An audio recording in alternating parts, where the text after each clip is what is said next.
Hi friends, good morning. இன்றைக்கி நம்மளோட recipe என்னென்னா ஸ்வீட் பொட்டேட்டோ வச்சு மசாலா சப்பாத்தி தான் பண்ணியிருக்கிறோம்.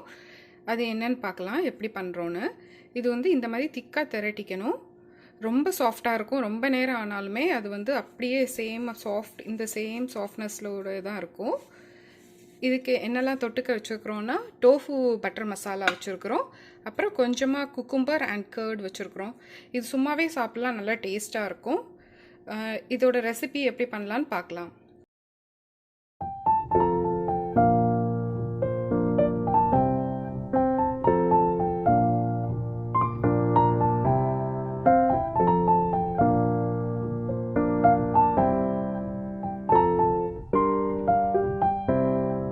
இந்த ரெசிபியை நீங்கள் ட்ரை பண்ணி பாருங்கள், எல்லாருக்குமே பிடிக்கும். Like, share and subscribe. Thank you so much.